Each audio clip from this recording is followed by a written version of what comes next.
तो ठेका कंपनी है अनुग्रह को wizard business solution ground company. इनकी जब सैलरी आती है तो सैलरी आने का मैसेज इनके मोबाइल पे आता है, और जैसे ही मोबाइल पे मैसेज आता है कि आपको सैलरी दिया गया, विद इन अ मिनट इनके अकाउंट से 20,000 25,000 निकाल लिए जाते हैं। तो इनके हाथ में कुल जमा 19-20 हज़ार ही आ रहा है लड़कियों के हाथ में। हमारा एटीएम पासबुक भी उन्हीं लोग के पास रहता है और उन लोग हमारा मतलब 18,000 हमको पे करके बाकी पैसा उन लोग ले लेते हैं। तो दो लड़कियां एमएस सर के ऑफिस में जाके सैलरी के बारे में बात किए थे, तो दो जने को टर्मिनेट कर दिया गया था।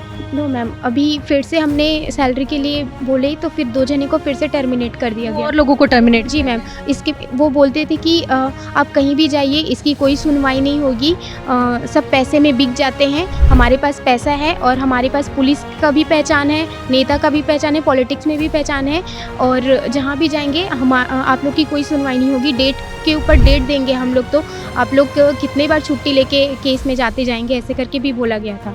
कोलकाता में जो हुआ था डॉक्टर के साथ, उसको इंडिकेट करके कहा गया कि आप लोग लड़की हैं, आप अपनी सेफ्टी का ध्यान रखिए करके। तो अभी इस दौरान अगर कुछ भी किसी के साथ होता है तो उसकी संपूर्ण जवाबदारी अनुग्रह प्रो विजार्ड के जो कॉन्ट्रैक्टर्स हैं उनकी वो जवाबदार रहेंगे इसके लिए। ये पूरी चीज़ें एक बहुत बड़े षड्यंत्र का हिस्सा है। नमस्कार, आप देख रहे हैं द लेंस, मैं हूं आपके साथ पूनम ऋतु सेन। छत्तीसगढ़ राज्य महिला आयोग में एक स्कैम की ऐसी फर्जीवाड़े वाली खबर आई है जो आपकी आंखें खोल देंगी। जी हाँ, यहाँ पर छत्तीसगढ़ राज्य महिला आयोग में राजधानी रायपुर से कुछ किलोमीटर दूर रावाभाटा में ईएसआईसी हॉस्पिटल है, जो केंद्र का हॉस्पिटल बताया जाता है। वहाँ पर जो कॉन्ट्रैक्चुअल बेसिस में काम करने वाली नर्सिंग स्टाफ है, इसके अलावा अदर स्टाफ भी हैं, उनके वेतन में सीधा स्कैम यहाँ पर किया जा रहा है। और इसी को लेकर उन्होंने महिला आयोग के दरवाजे में आए हैं और अपनी बातें रखने के लिए सामने आए हैं कि उन्हें जिस तरीके से यहाँ पर मानसिक प्रताड़ना किया जा रहा है, आर्थिक शोषण किया जा रहा है, आर्थिक तंगी से उन्हें जूझना पड़ रहा है। क्या है लड़कियों का कहना, सबसे पहले उनसे जानते हैं।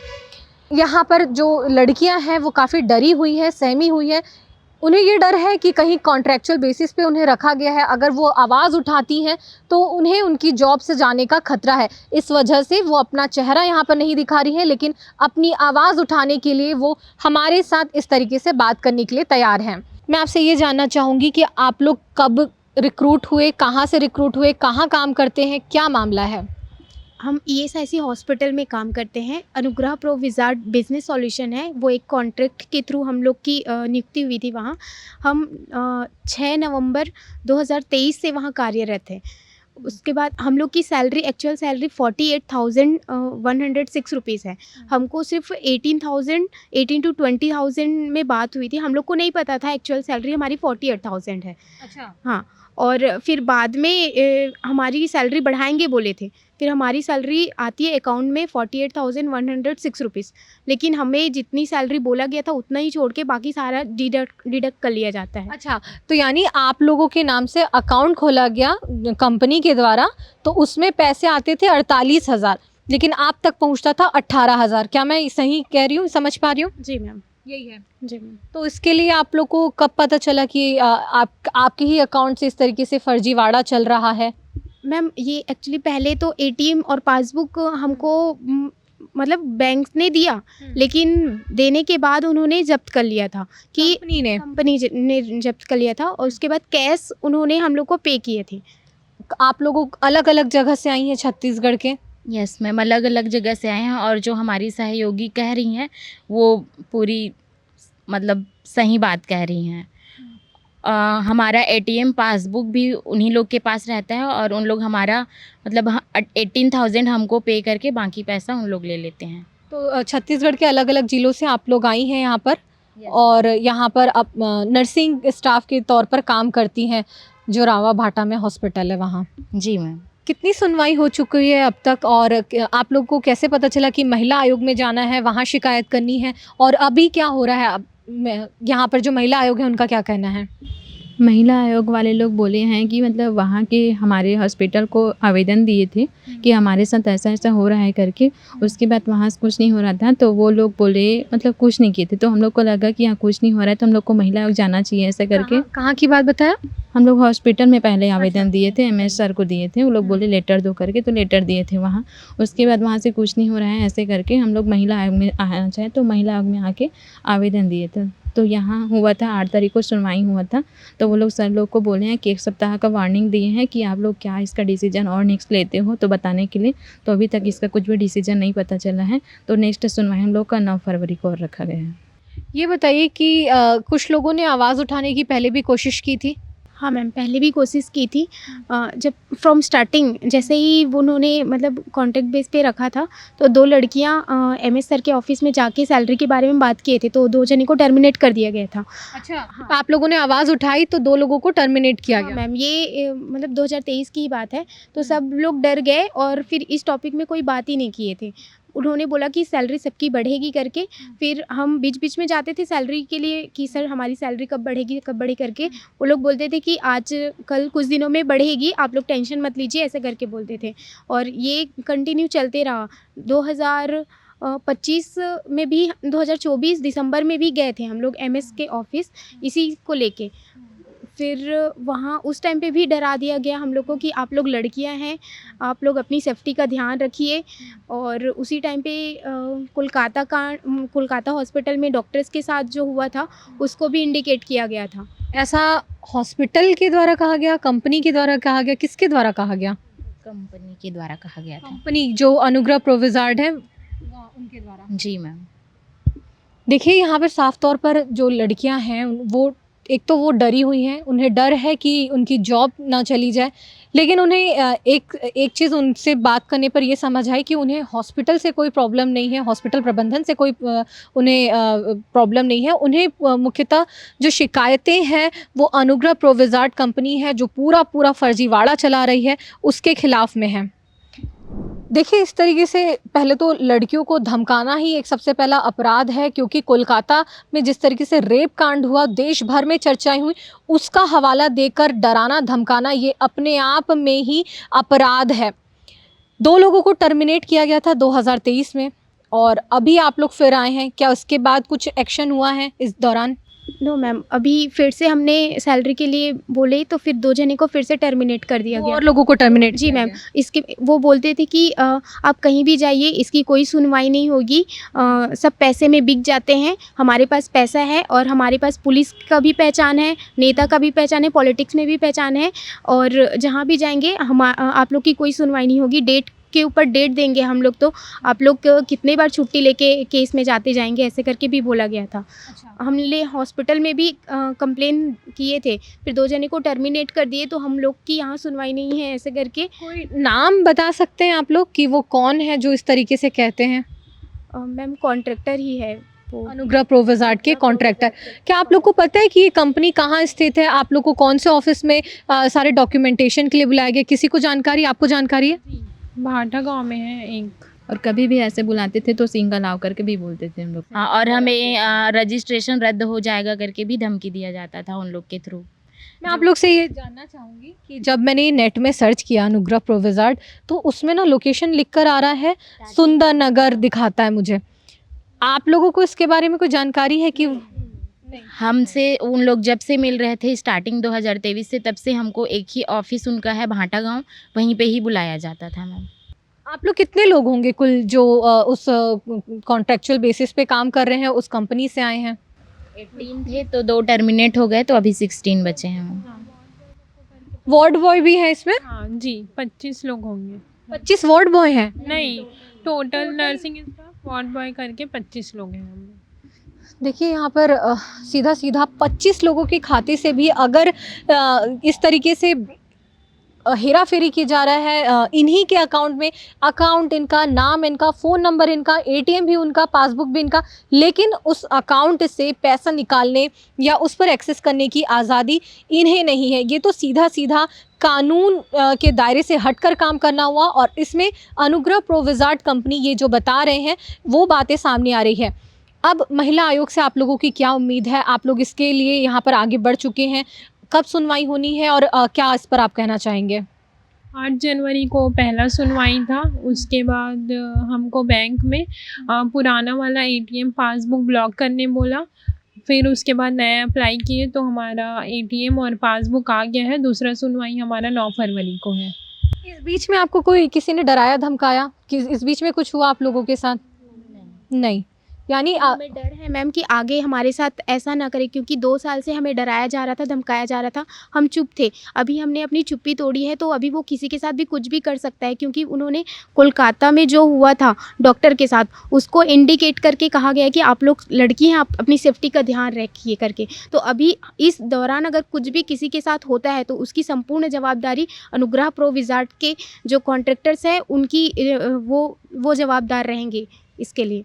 अच्छा, मुझे आप लोग ये बताइए कि इस दौरान आप लोगों के सैलरी को लेकर कुछ हुआ है कि कभी सैलरी रोका गया है या उस पर दबाव बनाया गया है, जिस तरीके से आर्थिक शोषण की आप लोग बातें कर रही हैं?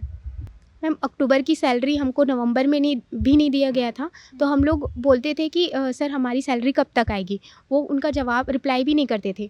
फिर कुछ लोग फिर फ़ोन करते थे कि सर हमारी सैलरी कब तक आएगी। उनका रिप्लाई रहता था कि हॉस्पिटल में हमारा बिल क्लियर नहीं हुआ है। फिर हमने हॉस्पिटल में जाके भी ये पता किया कि सर हमारी सैलरी अभी तक नहीं आई है, नवंबर भी निकलने वाला है, तो कॉन्ट्रैक्टर बोल रहे हैं कि बिल क्लियर नहीं हुआ है ऐसा करके। हॉस्पिटल में जो एमएस सर है उन्होंने बोला कि हमारी साइड से बिल क्लियर हो गया है, अभी आपकी सैलरी डलेगी, उसके बाद यहाँ बिल आएगा तब हम क्लियर करेंगे आगे का, ऐसे करके बोले। फिर वो बोले कि हम बात करते हैं करके। फिर कुछ दिन बाद हम लोग हॉस्पिटल में फिर गए कि सर अभी तक हमारी सैलरी नहीं आई है, ना ही कॉन्ट्रैक्टर का कोई रिप्लाई है ऐसे करके। तो हॉस्पिटल में हम अपने प्रूफ के लिए एक वीडियो मतलब एक ऑडियो रिकॉर्डिंग किए थे, क्योंकि हम लोग को ऐसे शक था कि हॉस्पिटल के लोग भी कुछ मिले हुए हैं ऐसे करके, क्योंकि उन कॉन्ट्रैक्टर का कहना था कि हॉस्पिटल में भी कुछ लोग इन्वॉल्व है करके। तो इसलिए हम अपने सेफ्टी के लिए और अपने प्रूफ के लिए एक रिकॉर्डिंग रखे थे, उसको लेके गए थे हम। तो फिर वो रिकॉर्डिंग के बारे में पता चला कॉन्ट्रैक्टर को, तो उन्होंने उस बेस पे हम लोग को फिर से धमकाना चालू किया और एक घोषणा पत्र उन्होंने ऐड किया कि इसमें साइन करेंगे, जिसमें लिखा हुआ था साफ साफ कि आपको 48,106 रुपीज़ दिया जाता है, जिसमें किसी भी तरह की कोई कटौती नहीं होती है। उसमें सबको साइन करने के लिए बोला गया और ज़बरदस्ती साइन करवाया गया? नहीं, साइन नहीं करवाए। उन्होंने बोला कि इसमें साइन करोगे तभी आपकी सैलरी आएगी, तो हमने साइन करने से मना कर दिया। उसके बाद फिर से उन्होंने धमकी दिया कि आपने ऑडियो रिकॉर्डिंग किया है, ये एक कानूनन अपराध है प्राइवेसी का, और हमारे खिलाफ साजिश कर रहे हैं, और आप लोग का लाइसेंस जो नर्सिंग का लाइसेंस है, रजिस्ट्रेशन है, उसको रद्द करवा के आप लोग को मतलब सज़ा दिलवाएंगे। और झूठे नर्सेस का जो काम होता है ना हॉस्पिटल में पेशेंट के केयर में, तो उसमें झूठी केस में आपको फंसा के आपके ऊपर केस करेंगे ऐसे करके एक धमकी का जो लेटर रहता है ना, वो हमारे जो नर्सिंग ऑफिसर का एक ग्रुप है उसमें उन्होंने सेंड किया था। अब मेरे को ये बताइए कि ये जो कंपनी है वो कॉन्ट्रैक्चुअल बेसिस पे है, ये आप लोग की जॉब लगाने तक के लिए ही जिम्मेदार है या पूरी सैलरी दिलाने तक, या फिर आप लोगों के साथ कोई बॉन्ड भी कराया गया है? कोई बॉन्ड नहीं कराया गया था, हमको इवन अपॉइंटमेंट लेटर भी नहीं दिए गया था। अपॉइंटमेंट लेटर भी नहीं मिला है? हमको अपॉइंटमेंट लेटर बहुत दिन बाद मिला था, शुरू में नहीं दिया गया था। आधे लोग कुछ लोगों को दिया गया था, कुछ लोगों को नहीं दिए थे, जब उन्होंने मांगा तब दिया। सैलरी स्लिप वगैरह कुछ मिलता है आप लोग को? सैलरी स्लिप सिर्फ कैश मिलता है आप लोग को? कैश में शुरू में कैश देते थे, उसके बाद वो मतलब एटीएम रिटर्न कर दिए थे। 1 महीने बस एटीएम रिटर्न किए थे और उसमें बोला गया कि आप लोग पूरे जितनी सैलरी है, जिसकी जैसे कि किसी की 18,000 है, किसी की 20 है, किसी की 22 है, तो उतना सैलरी आप रखिए और बाकी पूरा हमको रिटर्न कीजिए बोलते थे। तो हमसे वो चीज़ नहीं हो पाएगा ऐसा करके हम मना किए, तो उन्होंने फिर से एटीएम रख लिया अपने पास। तो 2 लोगों को, जिन लोगों को टर्मिनेट किया गया था, एक तो है यहाँ पर, दूसरी कहाँ है? दूसरी जांजगीर चांपा की लड़की है, उसको जॉब से टर्मिनेट किए तो अपने घर चले गई है डर से। सैलरी भी नहीं मिली होगी? सैलरी नहीं मिल रहा है करके वो घर ही चली गई है। यानी उस पे वो चली गई, अब जॉब भी नहीं उसके हाथ में? जी नहीं है। सामान सही चली गई? जी। यानी ये अनुग्रह प्रो विज़ार्ड कंपनी है, इसमें कुछ लोगों के नाम भी सामने आए होंगे आप लोगों ने, जिनके खिलाफ शिकायतें की होंगी, जो इस तरीके से डिस्क्रिमिनेटिंग वर्ड्स आप लोगों के खिलाफ इस्तेमाल करते आए हैं। वो कौन लोग थे? उसमें से एक सनी गुप्ता करके हैं मैम, और एक राज शेखर राजशेखर कह लेते हैं। राजशेखर। हाँ। एक शैलेंद्र सोनकर। शैलेंद्र सोनकर, राजशेखर और एक है सनी गुप्ता। ये 3 लोग हैं। आर्थिक शोषण की बातें सामने आ रही हैं। हाँ मैम, वो हम लोग को डर जाएंगे ऐसे करके डराते थे, अकेले बुलाते थे, कभी भी मिलने के लिए बुलाते अपने ऑफिस में तो अकेले बुलाते थे, कभी भी ग्रुप में नहीं बुलाते थे। तो हम लोग मतलब डिसाइड कर लेते कि अब अकेले नहीं जाएंगे, ग्रुप में ही जाएंगे करके। जब हम ग्रुप में गए तो उन्होंने घोषणा पत्र में साइन करने बोला था, तो हमने उसको भी मना कर दिया। तो वो यूनिटी टूट जाए, एक जने अगर साइन कर देंगे या फिर हम किसी को निकाल देंगे तो फिर यूनिटी टूट जाएगी इन लोग की, ऐसा करके उन्होंने 2 जने को टर्मिनेट भी किया। तो मैम इस अवैध सेवा समाप्ति से हमें बहुत मानसिक उत्पीड़न और जो आर्थिक नुकसान हुआ है हमारा, इसके लिए हम उससे 6 महीने की जो राशि 6 महीने के बराबर जो राशि वेतन है ना, वो हमें क्षतिपूर्ति के रूप में चाहिए मैम। हम आयोग से यही अनुरोध करते हैं कि हमारा जितना बकाया राशि है वो, और इस अवैध सेवा समाप्ति से जो मुझे मानसिक आर्थिक उत्पीड़न हुआ है, सामाजिक रूप से जो नुकसान हुआ है, इसके लिए मैम से मैं किरणमयी नायक मैम से मैं अनुरोध करना चाहूँगी कि वो ठेकेदार को निर्देश दिया जाए कि मुझे 6 महीना की वेतन के बराबर राशि क्षतिपूर्ति मानहानि के रूप में जो बकाया राशि है उसके साथ मुझे अदा करे। आपको कब से टर्मिनेट किया गया? मैम 12 दिसंबर को हमने हॉस्पिटल में एप्लीकेशन दिया और 13 दिसंबर को उन्होंने टर्मिनेट किया। आप लोग के पास कोई एक्सपीरियंस सर्टिफिकेट नहीं होगा?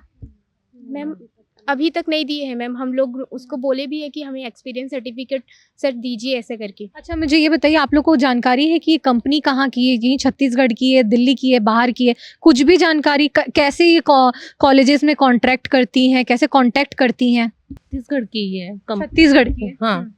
और ये मतलब कैंप लगाते हैं कॉलेज में, या तो किसी के थ्रू बोल देते हैं कि हाँ स्टाफ चाहिए तो हमको दिलाओ करके, ऐसे उसी के थ्रू हम लोग आए हैं। अलग अलग कॉलेज से आए होंगे, अलग अलग जिले से होंगे सब? सब अलग अलग से हैं। तो ये जो कंपनी है वो छत्तीसगढ़ के अलग अलग कॉलेजेस में जाती हैं? नहीं, फिलहाल तो रायपुर में ही अलग अलग कॉलेज में वो कर रही हैं कैंप्स लगा। हाँ। तो यानी अभी तक कॉलेज को भी जो नर्सिंग की जो स्टडीज़ कराती हैं वो उनको तक भी इसकी जानकारी नहीं है कि कंपनी इस तरीके से। कॉलेज को नहीं है। कॉलेज को जानकारी नहीं। जो कोई भी इस खबर को देख रहे हैं, इस वीडियो को देख रहे हैं, एक सबक तो उनके लिए भी है कि आप किसी ऐसी कंपनी के हाथ में कांटेक्ट ना दीजिए। आपके कॉलेज में पढ़ने वाले बच्चों का भविष्य मत बिगाड़िए, क्योंकि वो कंपनी बच्चों का शोषण कर सकती है और उनके ही मेहनत के पैसे वो खा सकती है। ठीक है, देखिए पूरी तरीके से मामला क्लियर है। यहाँ पर फर्जीवाड़ा है, स्कैम किया जा रहा है और लड़कियाँ यहाँ पर डरी सहमी भी हैं, लेकिन वो आवाज़ उठाने के लिए तैयार हो गई हैं। महिला आयोग आ चुकी हैं और अब उन्हें उम्मीद है कि जल्द से जल्द उन्हें न्याय मिले। और जिस तरीके से कंपनी फर्जीवाड़ा कर रहा है उसका सीधा सीधा जवाब वो इस तरीके से कानूनी रूप से देना चाहती हैं। इस मामले पर छत्तीसगढ़ राज्य महिला आयोग की अध्यक्ष किरणमयी नायक का क्या कहना है, सुनते हैं। ये लगभग 13 बच्चियों ने अपना अपना आवेदन दिया है कि इनको ESIC हॉस्पिटल, ये ESIC हॉस्पिटल है रामाभाटा में, यहाँ पर इनको जॉब में रखा गया। किसी की सैलरी 40,000 है, किसी का 48,000, किसी की 50,000 है। लेकिन इनके पास इनका पासबुक जो खुलवाया गया, बैंक अकाउंट खोला गया, जो ATM लिया गया, जो चेक बुक है, सब कुछ जो कंपनी है उन्होंने रख लिया इनका। और ये एक तरीके से कहना चाहिए कि इनडायरेक्ट जो आजकल ठेके पे रखते हैं, तो ठेका कंपनी है अनुग्रह को wizard business solution ground company. इन्होंने इनको नौकरी दिला रहे हैं आपको, और ये सेंट्रल गवर्नमेंट की इंस्टीट्यूशन है हॉस्पिटल, उसमें नौकरी दिला रहे हैं करके इनको नौकरी पे रखा। हर लड़की वहाँ जॉब कर रही है पूरा फुल टाइम। और उसके बाद इनकी जब सैलरी आती है तो सैलरी आने का मैसेज इनके मोबाइल पे आता है, और जैसे ही मोबाइल पे मैसेज आता है कि आपको सैलरी दिया गया, विद इन अ मिनट इनके अकाउंट से 20,000 25,000 निकाल लिए जाते हैं। तो इनके हाथ में कुल जमा 19-20 हज़ार ही आ रहा है लड़कियों के हाथ में। और ये लगातार कोई लड़की 1 साल से, कोई 2 साल से, कोई 3 साल से काम कर रही है। और ATM भी इनके पास नहीं, इनको ये भी नहीं मालूम है कि इनका बैंक अकाउंट नंबर क्या है। सिर्फ इनके मोबाइल पे मैसेज आता है, उससे इनको पता चलता है कि सैलरी इतनी आ रही है और तुरंत इतना पैसा निकल जा रहा है। तो ये पूरी चीज़ें एक बहुत बड़े षड्यंत्र का हिस्सा है। इसलिए इन सभी नर्सेज ने हमारे पास जो केस आवेदन लगाया उसमें 7 लोगों को पक्षकार बनाया है।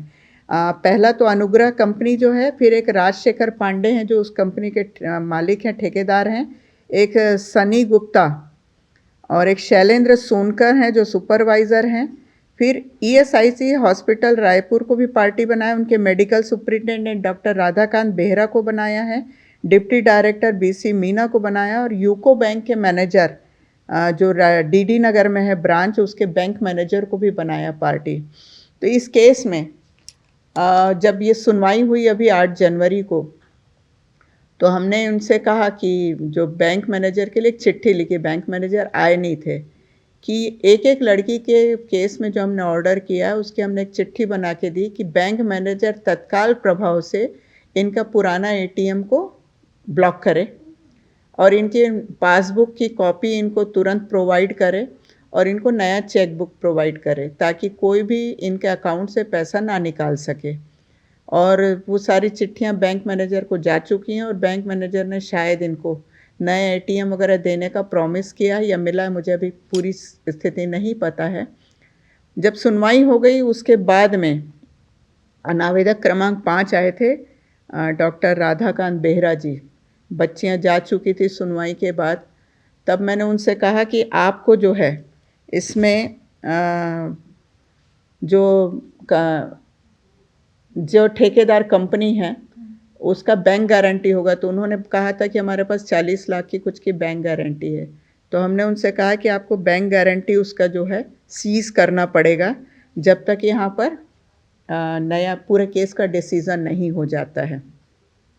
तो अभी शायद ये जो ठेकेदार है इसका लाइसेंस ख़त्म हो गया है, 1 महीने का सैलरी वो इन नर्सेस को देगा। नया कंसल्टेंट आ चुका है जो नए के अंडर में बच्चियां काम करेंगी। तो अब ये पासबुक एटीएम इन्हीं बच्चियों के पास रहेगा ताकि जो पैसा इनको मिल रहा है वो पैसा उनको पूरा मिले। तो ये चीज़ें अकेले वो एक ठेकेदार के लेवल की बात नहीं लगती है। इसमें पूरा का पूरा ईएसआईसी हॉस्पिटल जो है वो हॉस्पिटल के जो मेडिकल सुपरिटेंडेंट हैं वो हैं, डिप्टी डायरेक्टर हैं और यूको बैंक के बैंक मैनेजर, इन सब और ठेकेदार जो अनुग्रह प्रो विजार्ड के जो सॉल्यूशन के कंपनी हैं और जो ठेकेदार हैं, इन सब के मिले जुले सांठगांठ के बिना ये चीज़ें संभव नहीं है। 12-13 लड़कियों ने शिकायत किया है पर बाकी और भी लोग हैं। तो इस तरीके से यदि ये लोग सबकी आधी से ज़्यादा सैलरी को विड्रॉ कर रहे हैं हर महीने, तो नहीं में अब तक 80 लाख से 1 करोड़ रुपए ये लोग गबन कर चुके हैं जिसके हकदार ये बच्चियां हैं। तो हम तो पूरी कार्रवाई करेंगे और यदि ये अगली सुनवाई में नहीं उपस्थित होते हैं और इनको अभी इनका पूरा पेमेंट नहीं मिलता है तो हम इनके खिलाफ एफआईआर के लिए भी निर्देश देंगे। देखिए, किरणमयी नायक जो अध्यक्ष है छत्तीसगढ़ राज्य महिला आयोग की, उनकी बातें सुनने के बाद और बच्चियों यानी नर्सिंग स्टाफ के पक्ष सुनने के बाद ये साफ तौर पर नजर आता है कि ये पूरा मामला फर्जीवाड़े से जुड़ा है। और जो अध्यक्ष है उनका भी साफ तौर पर कहना है कि ये जो पूरा स्कैम है वो केवल एक पक्षकार से नहीं बल्कि सभी लोगों की मिली भगत के द्वारा ये उसको किया गया है और इस फर्जीवाड़ा को लगातार चलाया जा रहा है। महिला आयोग इस पर आगे सुनवाई जारी रखेगी और जो इसके विरोध में जो लोग हैं जो लगातार बच्चियों को निशाना बना रहे हैं और गबन कर रहे हैं करीबन 80 लाख से 1 करोड़ रुपए, उनके खिलाफ में एफआईआर तक किए जाने की बात अब सामने आ रही है। इस पूरे मामले पर आपका क्या कहना है हमें कमेंट्स के जरिए बताएं। इस वीडियो को शेयर करें, लाइक करें और द लेंस के यूट्यूब चैनल को सब्सक्राइब कर हमारी पत्रकारिता की ताकत बनिए। हम इस पूरे केस की अपडेट आप तक यूं ही पहुंचाते रहेंगे। कैमरा पर्सन कलीम परवेज के साथ द लेंस के लिए पूनम ऋतु सेन।